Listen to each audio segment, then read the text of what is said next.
Olvidé comentar hace un momento los objetivos que esta mesa fijó de este encuentro. Son 3 objetivos de esta mesa redonda o de este encuentro universitario. Número 1, analizar las causas y las consecuencias de los enfrentamientos. Número 2, vincular profesores y alumnos de posgrado y licenciatura con especialistas de diferentes disciplinas para abordar la coyuntura actual. Y número 3, escuchar las preocupaciones universitarias sobre esta cuestión, entre otros elementos importantes. Entonces, igual de aquí salen cosas hacia adelante.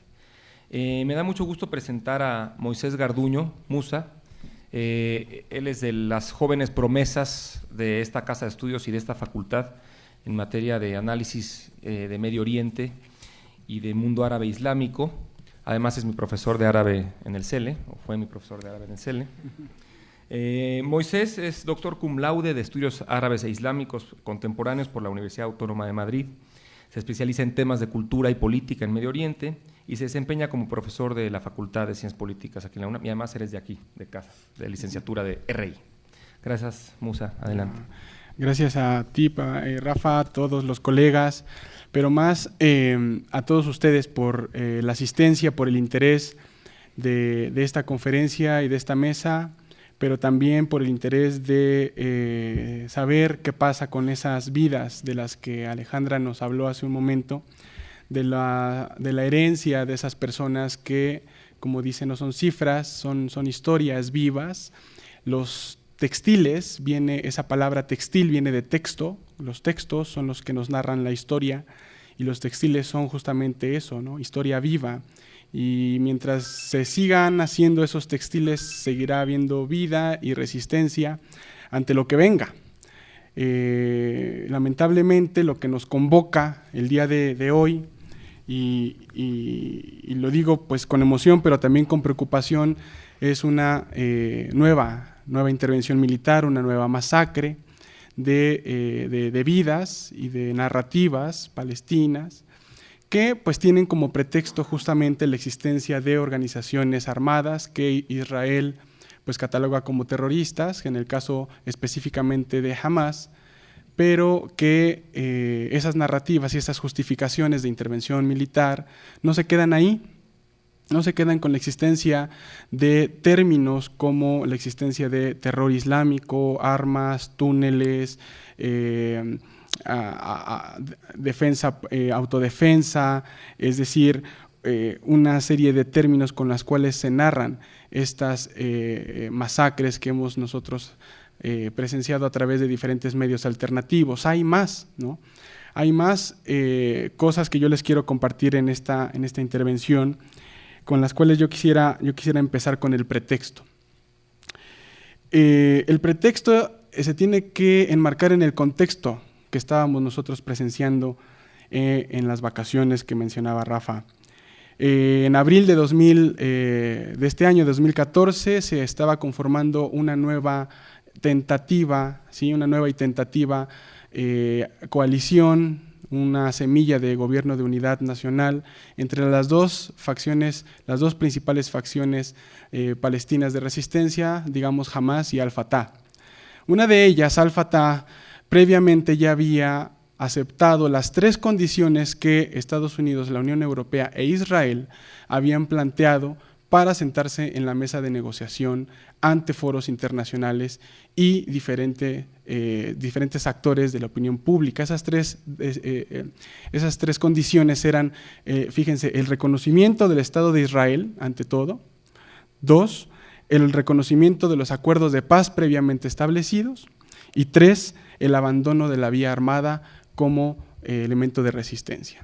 Al-Fatah lo había aceptado, Mahmoud Abbas lo había aceptado, y ahora con el intento del Gobierno de Unidad Nacional de abril de este año, Hamas, cuya carta fundacional había dicho en un principio que no aceptaba la consecución de un Estado de Israel, indirectamente estaba aceptando estas 3 condiciones mediante ese gobierno de coalición. Dicha coyuntura llevó a Estados Unidos, la Unión Europea y al Fondo Monetario Internacional a apoyar esta semilla de unidad nacional, cuestión que Israel pues no aceptó.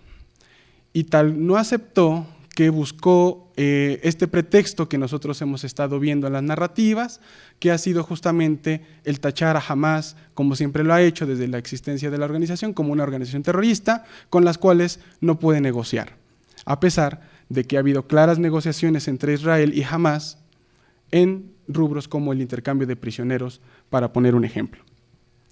De esta manera inicia el embate, castigando a Hamás, acusándola de el secuestro de 3 jóvenes israelíes y desatando toda una maquinaria militar que hemos presenciado a través de los medios alternativos de comunicación. Esta serie de ataques militares ha dejado cerca de 400,000 personas desplazadas, estamos hablando de un cuarto de la población total de Gaza, que se aproxima a 1.8 millones de habitantes, 8,000 heridos, 2,000 víctimas, de ellas aproximadamente 1,600 civiles, de los cuales 500 han sido niños, 250 mujeres. Todo esto ha sido analizado y compilado por el Centro Palestino de Derechos Humanos en Gaza y otras instituciones que desde hace mucho tiempo han estado recopilando datos al respecto, porque el conflicto palestino-israelí o la cuestión palestino-israelí es una de las cuestiones más documentadas del mundo, con más violaciones al derecho internacional también y con más supervisión por parte de relatores, de organizaciones no gubernamentales, de colectivos, y ya en esta época, en este pleno siglo XXI, nadie cree ya las narrativas con las que se presenta el ejército israelí. Pero ¿por qué en esta intervención, como en la del 2008, lamentablemente, y la del 2012, Israel ataca hospitales, escuelas de las Naciones Unidas, centros de salud, edificios donde viven civiles? ¿Cuál es la justificación, no? Un elemento que yo quiero compartir con ustedes es justamente el elemento de los túneles, que es donde hace algunas horas Israel ha mencionado misión cumplida, porque se supone que el ejército ha destruido esos túneles que para su perspectiva habían causado amenazas a su seguridad nacional.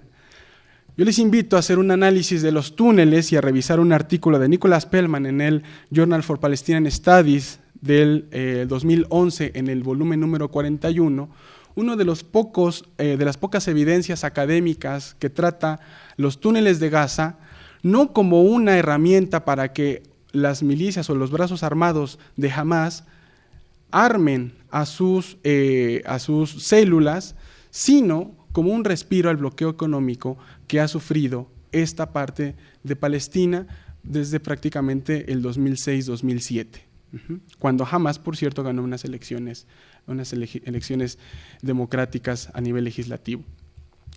Hay que diferenciar entre los túneles que hay en Gaza que conectan la frontera con Egipto, principalmente el paso de Rafah, los túneles que conectan Gaza con las fronteras de Israel y los túneles que hay al interior de toda la ciudad y toda la provincia en sí de Gaza.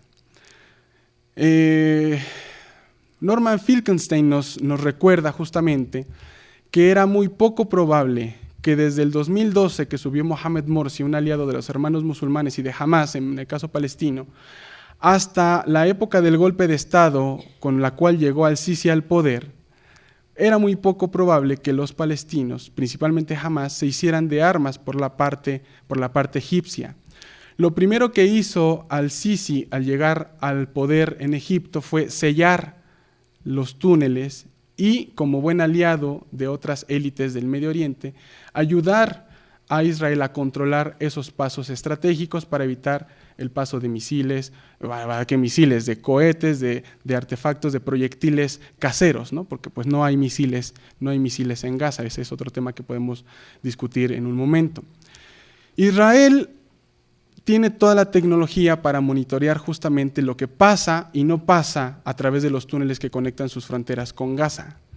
Lo único que Israel no tiene, y esa es la preocupación y el interés principal por echar a andar una operación terrestre, es el control interno al interior de Gaza, de la propia provincia, de la construcción de los miles de túneles que hay y que desde antes de la época de Mohamed Morsi, desde el 2006 hasta el 2012, fueron un respiro para el bloqueo económico que Israel propició a los habitantes de Gaza.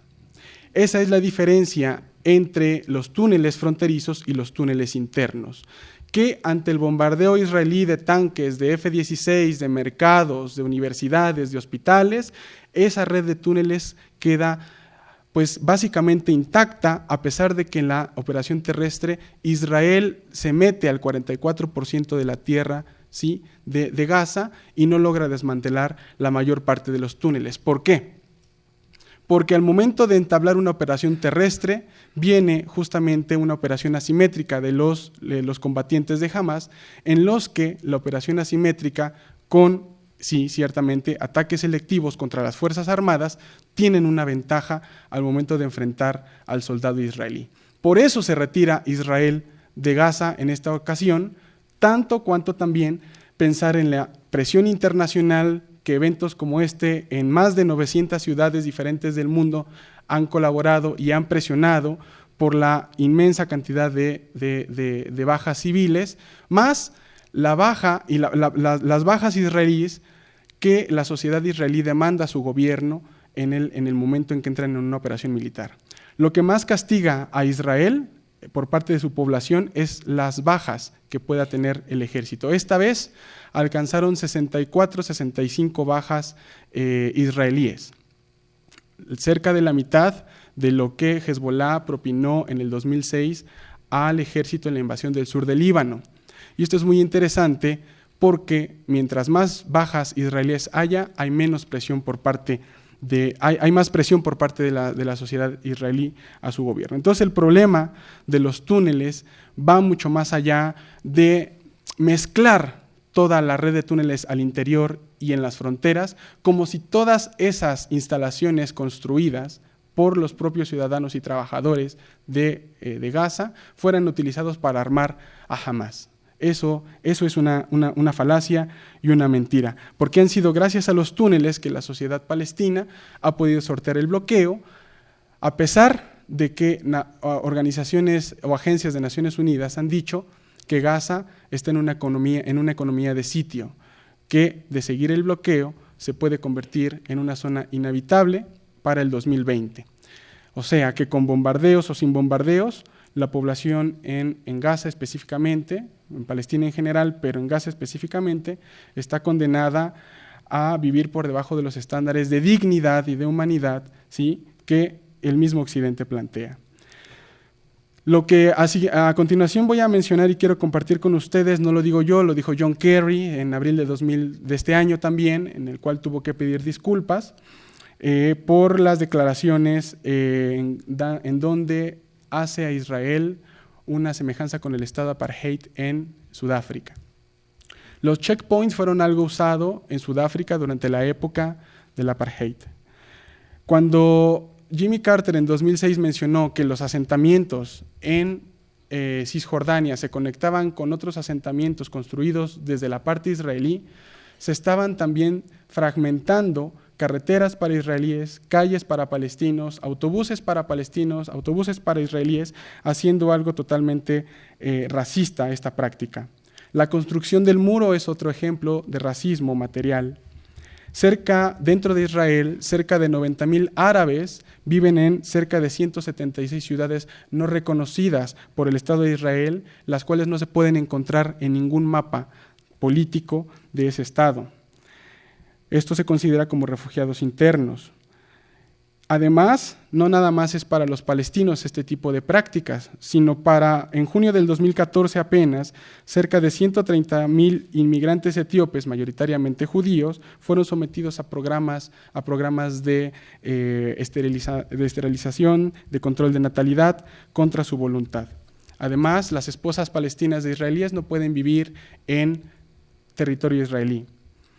Todo esto nos lleva a pensar que hay rasgos de apartheid en el Estado de Israel, pero tenemos que pensar en cuál es entonces la connotación de paz del Estado de Israel.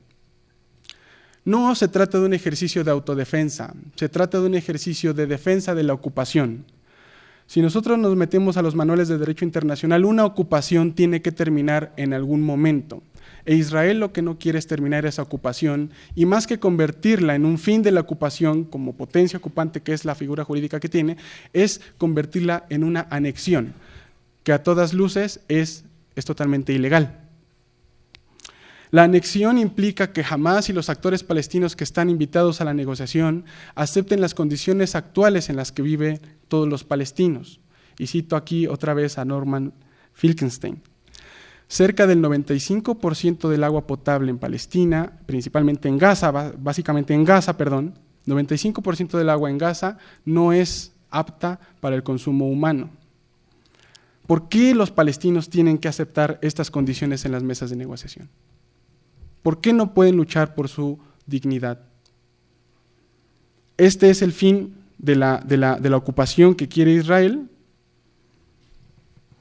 Como conclusión, porque ya se me ha terminado el tiempo, misión cumplida, pregunto, esto no ha sido una guerra en términos prácticos. Israel no puede ocupar una tierra y luego declararle la guerra a la misma. Gaza no es una ciudad libre, ni mucho menos una provincia libre.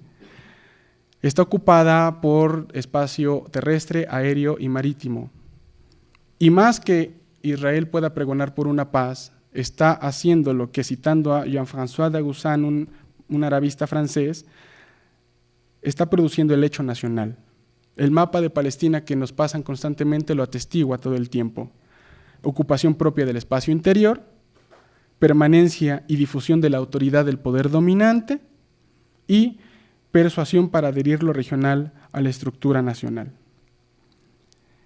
En este momento estamos viviendo una situación muy compleja en el Medio Oriente por el surgimiento de actores extremistas que usan la violencia, principalmente hablando de la Organización del Estado Islámico de Irak y el Levante, que se conecta mucho con las atrocidades alrededor de la región, como la intervención militar israelí, en cuanto a una guerra contra la emancipación de los pueblos. No hay otro contexto donde enmarcar, es el ojo de las revoluciones árabes. Y si queremos enmarcar la cuestión palestino-israelí en este proceso de cambio que echó a andar la gente de a pie y ordinaria como nosotros, estaremos hablando de las maniobras contrarrevolucionarias a las que se enfrentan las personas. En este caso, los islamistas, en el caso de los palestinos, los ejércitos regulares de Israel, en el caso de los mexicanos, los cárteles narcotraficantes, los movimientos delincuenciales y toda una gama, un aparato que te está diciendo todo el tiempo que no salgas a manifestarte ni a hacer ningún tipo de ruido, porque ahí están las cabezas rodando, ¿no? Muchísimas gracias.